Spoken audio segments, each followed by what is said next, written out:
Why we use lessons in S2C.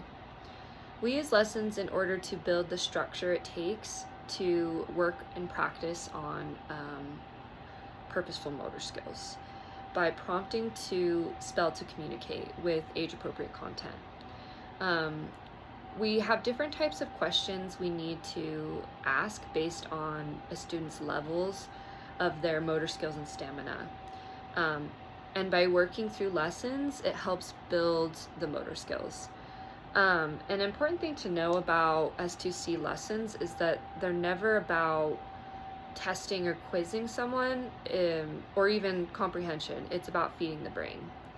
In a lesson, we use different types of questions based on where a student's at on the cognitive motor scale. So for example, this is a lesson, and we have these different color-coded questions. And we start with spells, which is kind of the simplest level you can start at. And we have these keywords, and as we read our lessons, we spell out what our spell words are and kind of the keywords. And then we have the known questions, which are also in green, which is information that's given in the text that we offer to the student. And so it is known because it is taught in the lesson. Next we have semi-open, which is orange.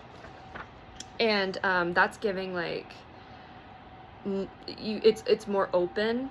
They're semi-open because it's still text given in the lesson, but could be multiple choices, or it's more open to other answers that the student might have. Open questions are like more versatile and adaptive. We have math questions, which are in purple, which is when we use our number board or like symbols and signs.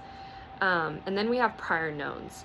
So that's giving the speller an opportunity to use some of their knowledge that they've gained to bring that to the lesson. So like asking them something that they've already known or learned.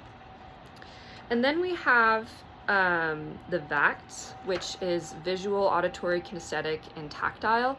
And that is offering different activities and visuals and active things that we can do to really get a student engaged with the lesson. Like for robotics, you know, we could watch a video on robots fighting in a battle, and that could be really interactive. We also have creative writing, and that's what I'm really excited about to work on with a student, but that's more advanced on the cognitive motor scale. And that's like really branching out into what the speller is feeling and thinking and asking them cool ideas and what they thought about the lesson, or even abstract things.